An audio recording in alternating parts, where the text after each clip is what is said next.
Bismillahirrahmanirrahim. Assalamualaikum warahmatullahi ta'ala wabarakatuh.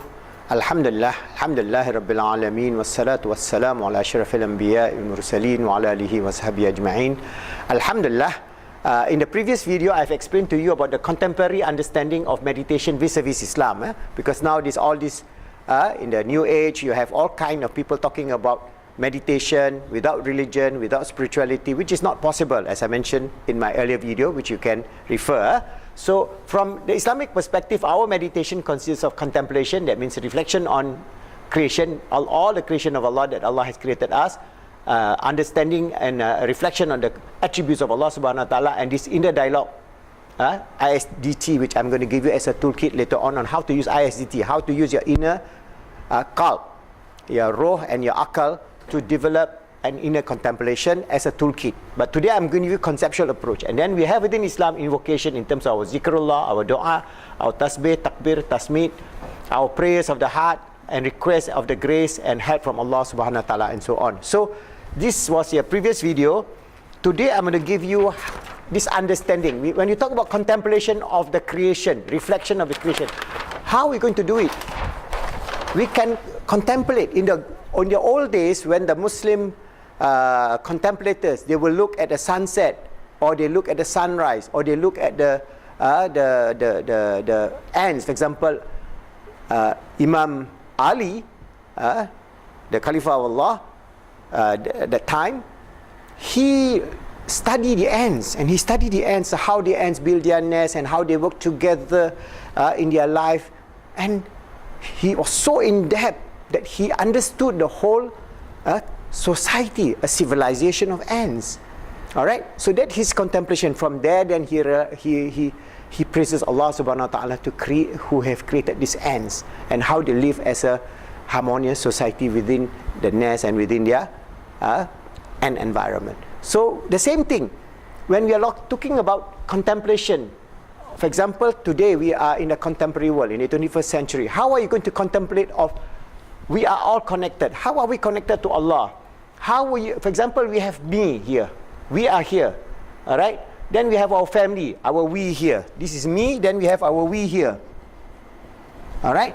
Then we have the community, us all, society, the global civilization, the world, and then the universe. And then, what is it? So we have to look at the various levels of contemplation, because if you are scientifically grounded, for example, if you just relax and think about your existence, how can you exist without your family? How can your family exist without the community? How can your community exist without the society? How can the society exist without the global civilization? And how come the global civilization exists without the universe? And how come the universe can exist without God? So all this brings us to the level of connectivity, connectedness. So as Muslims, we are all connected, and you can understand from this contemplation, when you contemplate your understanding of your connectedness. For example, how am I connected to Allah and how am I connected to the universe? For example, we know the universe consists of trillions of galaxies, and these galaxies was formed something like 13.7 billion light years ago, 13.7 billion years ago, when Allah ordained when Allah wished anything to exist, Allah just command be, and it is. So they call it the Big Bang. All right. So there was an initiation of the existence of this earth. So there was the initiation of the universe. And when Allah created the universe, there are so many gases. It's all gases. Then it took many billion years for the gases to collate, and then they become galaxies. They bump into each other, they explode, become supernovas, and then from there Allah created all the periodic table, whether it is the calcium, the iron, the copper, all that came from supernovas. All right, so we can reflect on supernovas. You can see now the video of supernovas, how this collision of galactic events. For example, our Milky Way will be meeting another galaxy soon, and then it will be just split, and then there will be new galaxies form, new world form, new sun, new stars, and so on form. So as they form the material of our existence. So we are connected to the universe. Why? Because in us, if you study science, you study biology, we have hemoglobin.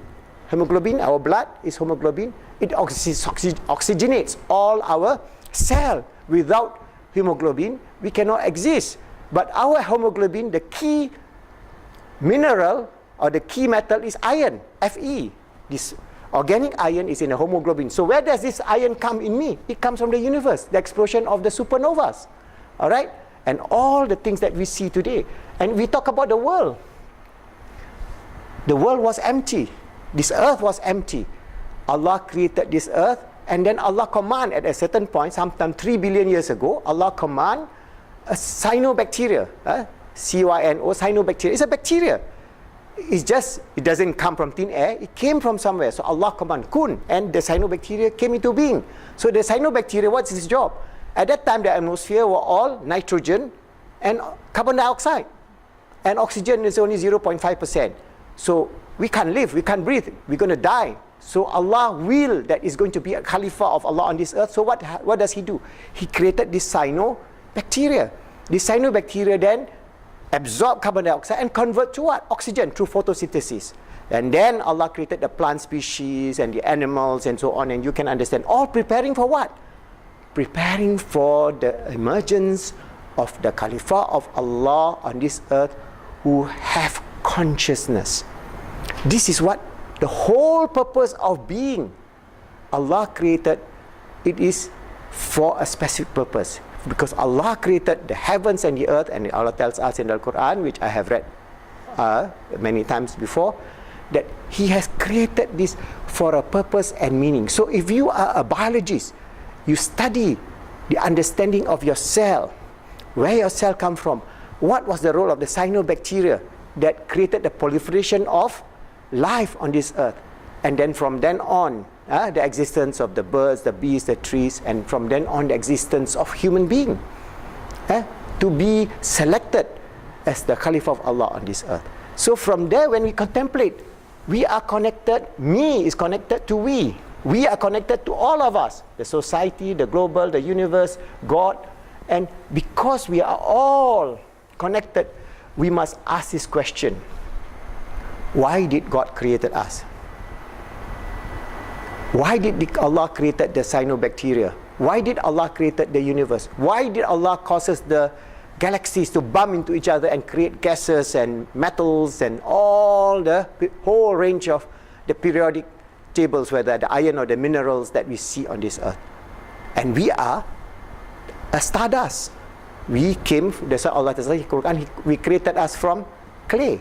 This is the stardust that we are living. All the minerals that is there. Without sodium we cannot live, without potassium we cannot live, without magnesium we cannot live. So all are in a tight fit recipe in the progression of existence that Allah has ordained upon us. So for a contemporary Muslims with some scientific background, as I reflect, I think about it, I can see the wondrous creation of Allah subhanahu wa ta'ala. How more wondrous is Allah subhanahu wa ta'ala who created all these things into being. Because if we are talking about the universe, we are talking about the physical universe. The physical universe, if you look at the physical universe, it's just like one small, if you take this is the whole universe, this one small piece is one physical universe. This is our physical universe that you see. How many billion light years away? But there are many more physical universe that we cannot imagine, that we cannot see. Apart from that, we are other worlds, the spiritual worlds in which we cannot see, we cannot imagine. So we have to develop knowledge through tafakkur. We do tafakkur, we understand the nature of our being, the model that I have given to you, our qalb, our akal, and our heart, our qalb, akal, and our roh. And then how this reflection, the contemplation we are talking about, using all these faculties, the faculties of our akal, the faculties of our roh, the faculties of our qalb, to understand the contemplation about the nature of existence and to understand the glory of Allah. When we talk about Allah, we are not talking about the nature of Allah, because that's beyond us. Imagine the nature of our existence, the nature of our world. Also, we only have a little piece of knowledge. So we can see the grandeur of the Creator and answer all our existential question of our existence. So how are you going to do this contemplation? Inshallah, in the next video, I'm going to show you how I'm going to do it. I find a quiet place, I sit down, and I reflect as what I have told you, and go through this series and imagine in my mind eye what and how and why, and then understand my purpose and meaning in life, and understand what am I to do in this life.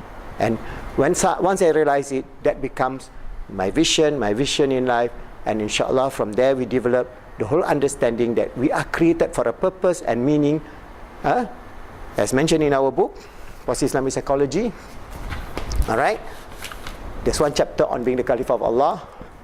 So we are created to be the Caliph of Allah on this earth, always using our life positively to develop, one, striving to make ourselves good, helping others to be good, making the world good for all the goodly creatures of Allah on this earth and beyond.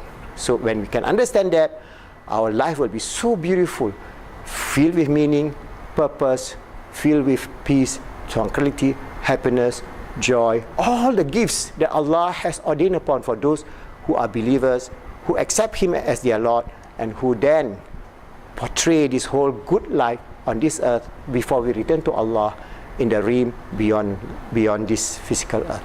So inshallah, if you can understand all that and contemplate about it, you can see this from the perspective of a modern 21st century human being.